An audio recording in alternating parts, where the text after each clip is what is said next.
হিফাজতের, খাতমে নবুওয়াত সংরক্ষণের কোন আহ্বান যদি তোমাদের কাছে ফেলে দেয়, এই নবীর প্রেমিকেরা, তোরা তোদের আমলনামাকে পবিত্র করবার জন্য, নিজের জীবন বিতরণের জন্য কাফন পরে ময়দানে যেতে রাজি আছো তো ইনশাআল্লাহ?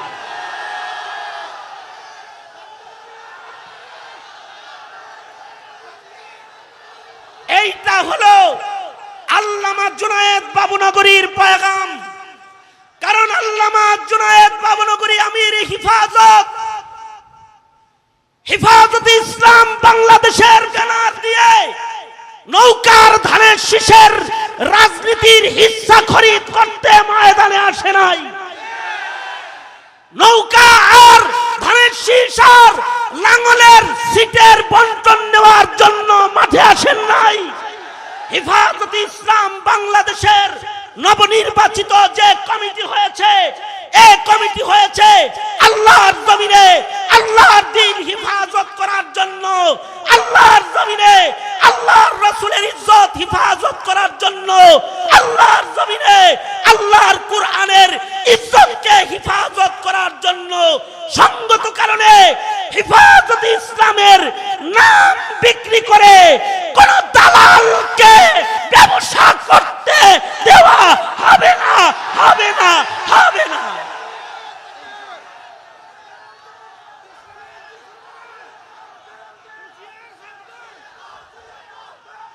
এই হেফাজতে ইসলামের মাঠে ডাক দিলে, আজান দিলে যাবি তো? জীবন বিতরণ করবি তো? এই আল্লাহর উপরে তাওয়াক্কুল নিয়ে খালি হাতে দরকার হয় আল্লাহর নবীর প্রেমে হানজালার মতো রক্ত দিতে যাবি তো? নবীর প্রেমে প্রেমিক হয়ে আল্লাহর নবীর মোহাব্বত জাহির করতে যদি গায়ের প্রতিটি গোশতকে টুকরা টুকরা করে হাজার লাখ খণ্ড করতে হয়, রাজি থাকবি তো? শাইখুল হিন্দ মাহমুদুল হাসান দেওবন্দি রহমাতুল্লাহি আলাইহি, ওনাকে বলা হলো, হযরত আপনার জন্য আমরা মাকবারায়ে কাসিমিতে আপনার উস্তাদের কাছে জায়গা রাখছি, ওই জায়গায় আপনাকে দাফন করা হবে। হাকিম মুহাম্মদ থানভী রহমাতুল্লাহি আলাইহি ফাজাইলে জিহাদ এবং মানাকিবে শুহাদার আলোচনার ভেতরে এনেছেন যে মাহমুদুল হাসান দেওবন্দি রহমাতুল্লাহি আলাইহি, শাইখুল হিন্দ, ওনার কাছে মাদ্রাসার লোকেরা যে আবদার করলো, হযরত আমরা মাকবারায়ে কাসিমিতে উস্তাদ ছাত্রের কবরের জায়গাটা পাশাপাশি রাখছি, যদি কেউ মারা যায় ওই জায়গায় আপনাকে ছাড়া আর কাউকে কবর দেয়া হবে। এইটা আমরা মশওয়ারায় তয় করেছি। এই খবর শোনার পরে হযরত শাইখুল হিন্দ ঝর্ণার মতো চোখের পানি ফেলে কাঁদতে লাগলেন, আর উনার চোখের পানিতে উনি বুক ভাসাইতে লাগলেন। যখন উনি কাঁদতেছেন তখন সকল আসাতিজায়ে কেরাম বলে, ওগো আল্লাহর পেয়ারা, নিজের উস্তাদের কবরের পারে নিজের কবরের জায়গাটা পায়া কি আপনি খুশি হন নাই? আপনি কি খুশি হন নাই যে নিজের উস্তাদের পাশে আপনি কবরে শায়িত থাকবেন?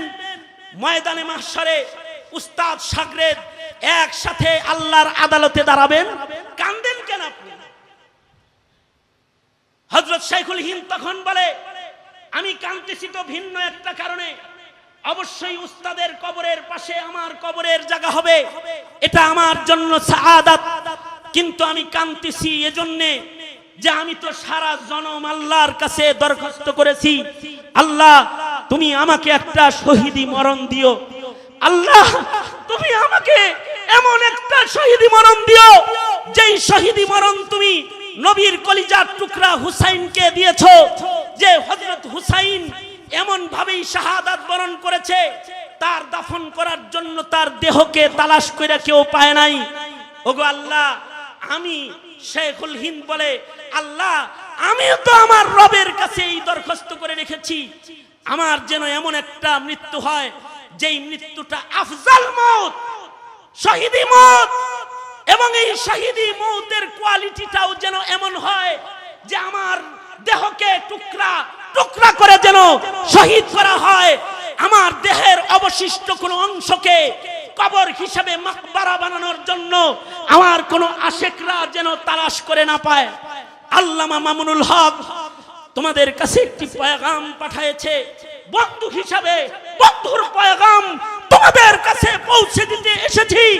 আল্লামা মামুনুল হক এমন একটি প্রত্যয় গ্রহণ করেছে, আল্লামা জুনায়েদ বাবুনগরীর নেতৃত্বে নিজের শেষ দেহে অবশিষ্ট অংশ হিস্সা একটা টুকরা গোশতের কোন খণ্ড যেন কবর দেওয়ার জন্য কেউ খুঁজে না পায়, তার জন্য নবীর প্রেমে এমন একটা শাহাদাত যেন তার নসিব হয় যেই শাহাদাতের পরে ওই শহীদের কবরের জায়গাও কেউ খুঁজে পাবে না।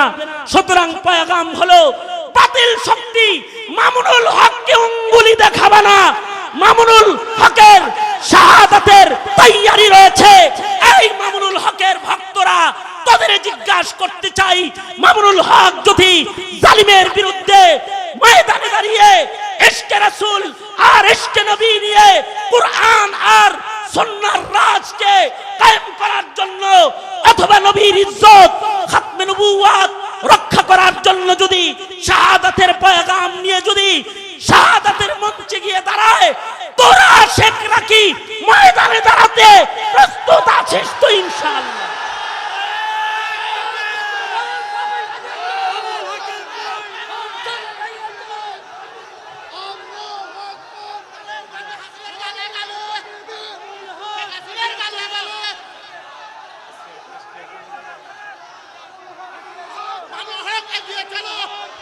আল্লাহ তুমি আমাদেরকে তৌফিক দান, আল্লাহ তুমি আমাদেরকে কবুল করো। জোরে আওয়াজ করে বলুন আমিন, চিল্লা আওয়াজ করে বলুন আমিন। দুটি ইবাদত সামনে নিয়ে আগায় যাও। এক নাম্বার দাঁড়িয়ে থাকো, এক নাম্বার ইবাদত হলো বদনী ইবাদত। যতদিন বেঁচে থাকবা নামাজকে অবহেলা করে কখনো নামাজকে অন্যত্র ছেড়ে দিবা না, কাজা করবা না। আল্লাযীনা ইউকিমুনাস সালাহ, যেই জাতি নামাজ কায়েমকারী হয় তাদের বিজয়দাতা আল্লাহ নিজে হয়ে যায়। যুদ্ধের ময়দানেও নামাজ কাজা করার বিধান শরীয়ত ইসলামে নাই। আরেকটা হলো আল্লাহর দ্বীনের জন্য শুধু জীবন নয়, প্রয়োজনে নিজের মাল বিতরণ করা। এই দুটি বদনী ও মালি ইবাদতের শপথ নিয়ে সামনে বেরিয়ে যাও। তাওয়াক্কুল আল্লাহর উপরে রাখো, আল্লাহ তোমাদেরকে লাহুম দারাজাতুন ইনদা রাব্বিহিম, আল্লাহ তোমাদেরকে বিজয় দিবে। তৈয়ার আছো তো ইনশাআল্লাহ?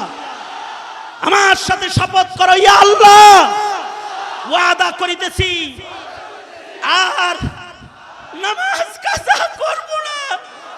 ইয়া আল্লাহ ওয়াদা করিতেছি আর নামাজ কাজা করব না, আর নামাজ কাজা করব না। মুহতারাম হাজিরিন, তোমাদের এই ওয়াদা যদি বরহক হয় আর আমি খালিদ সাইফুল্লাহর আজকের মাহফিল যদি জীবনের শেষ মাহফিল হয়, আমাকে যদি এরপরে খুঁজেও না পাওয়া যায়, তবে আমি এটা বিশ্বাস করি আলামিন সংস্থার এই মাহফিলটা আমারও নাজাতের জন্য জরিয়া হবে। আল্লাহ তাআলা ঈমানের এই গুণগুলো আমাদেরকে অর্জন করার তৌফিক দান করো। চিল্লায়া বলুন আমিন। আলহামদুলিল্লাহি রাব্বিল আলামিন।